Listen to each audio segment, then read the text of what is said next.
अस्सलाम वालेकुम। आज हमने पढ़ना है evisceration and final washing and inspection.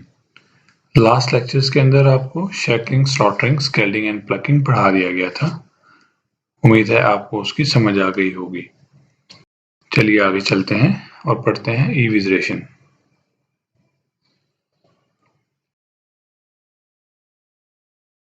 इविजरेशन का जो वर्ड है वो विजरा से निकला है। विजरा परिंदे के जिस्म के अंदरूनी आज़ा को विजरा कहते हैं और इन आज़ा को जिस्म से अलहदा करने को इविजरेशन कहते हैं।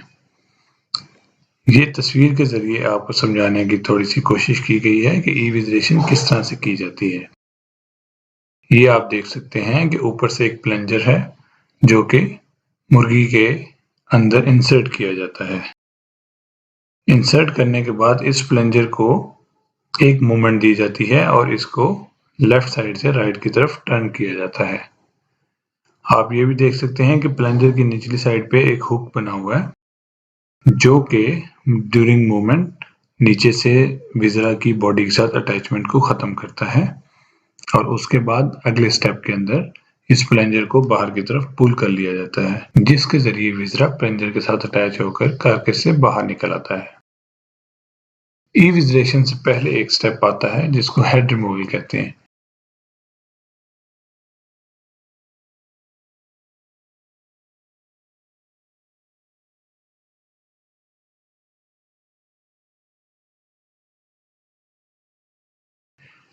कि जब प्लकिंग हो जाती है और उसके बाद मुर्गी प्लकिंग के बाद नेक्स्ट स्टेप में आ जाती है, दो रॉड्स होते हैं मेटल के, जिस तरह के आपको वीडियो में दिखाया गया था। तो लाइन जो अगर चल रही होती है तो वो रॉड इस लेवल पे लगाए गए होते हैं कि जो मुर्गी का हेड है वो उस रॉड के निचली तरफ आता है और कार्केस ऊपर की तरफ होता है। चूंकि लाइन आगे की तरफ चल रही होती है तो उसकी वजह से हेड उन रॉड में फंस जाता है और प्रेशर की वजह से खिंचकर कार्केस से अलग हो जाता है।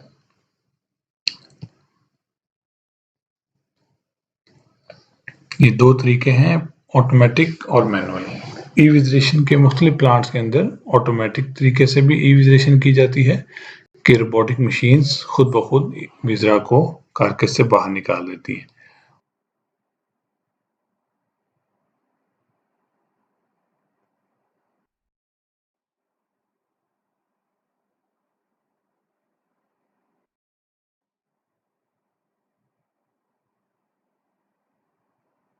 और छोटे प्लांट्स के ऊपर मैनुअल तरीके से भी इविजरेशन की जाती है कि मैनुअल इविजरेशन के लिए बंदे इस्तेमाल होते हैं कि वो हाथ के जरिए प्लंजर कार्केस के अंदर एंटर करके और उसमें से विजरा को रिमूव करते हैं।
इविजरेशन का मकसद ये होता है कि मुर्गी के अंदर जितना भी इंटेस्टाइनल मटेरियल है या उसके दीगर ऑर्गन्स हैं उनको कार्केस से अलग कर लिया जाए ताकि कार्केस को मार्केट के अंदर एज इट इज सेल किया जा सके।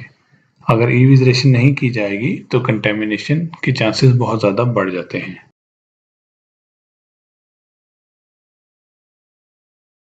इविजरेशन के बाद नेक्स्ट स्टेप आता है final washing and inspection. Washing जो का आपको पता है कि एक किसी भी चीज़ को धोने का अमल उसको वॉशिंग कहा जाता है। तो इनलाइन वॉशर्स अटैच होते हैं जो कि हाई प्रेशर के जरिए मुर्गी के ऊपर लगे हुए किसी किस्म के भी पार्टिकल्स को पानी के प्रेशर से रिमूव कर देते हैं। उसके बाद नेक्स्ट स्टेप आता है इंस्पेक्शन ऑफ ऑर्गन्स। इसके दो स्टेप्स हैं, दो मराहिल हैं इसके। एक मरहला है जो कि विजरा की लाइन पे होता है और दूसरा मरहला है जो कार्कस लाइन पे होता है। विजरा लाइन के ऊपर लीवर, हार्ट और गिजर्ट इनकी इंस्पेक्शन की जाती है। जैसा कि पिछले स्टेप में आपने देखा कि जब इविजरेशन हो जाती है तो विजरा को निकाल के एक अलग कन्वेयर बेल्ट के ऊपर डाल दिया जाता है जिसके आगे इंस्पेक्टर खड़े होते हैं जो उसमें से लीवर, हार्ट और गिजर्ट इन 3 ऑर्गन्स की इंस्पेक्शन करते हैं। इंस्पेक्शन के दौरान देखा जाता है कि लीवर के ऊपर किसी किस्म का कोई एब्सेस, छाला वगैरह तो मौजूद नहीं और लीवर की जो दीवारें हैं या लीवर का जो एजेस हैं या कोने हैं लीवर के वो शार्प हैं, वो राउंडेड तो नहीं है। लीवर जिगर को कहते हैं। लीवर का रंग पीला या सब्ज तो नहीं, वो अपना ओरिजिनल कलेजी रंग में मौजूद है। उसके अलावा हार्ट में देखा जाता है कि दिल के इर्द गिर्द किसी किस्म की लेयर के अंदर कोई पानी वगैरह मौजूद तो नहीं या दिल के ऊपर किसी किस्म के हेमरेजेस या खून के धब्बे तो मौजूद नहीं।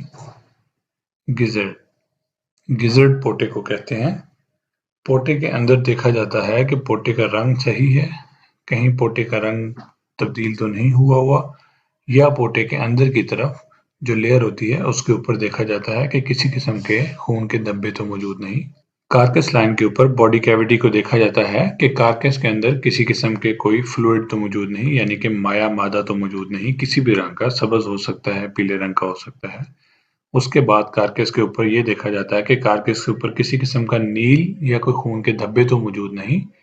Bone breakage and joint dislocation भी कार्कस के ऊपर देखी जाती है कार्कस लाइन पे कि कोई हड्डी तो नहीं टूटी हुई या किसी किस्म का कोई जॉइंट डिसलोकेट तो नहीं हुआ हो। अगर इनमें से कोई चीज़ मौजूद होती है तो उस कार्कस को रिजेक्ट कर दिया जाता है। आज का हमारा लेक्चर यहाँ पे ख़त्म हुआ। अगले लेक्चर में फिर मिलेंगे।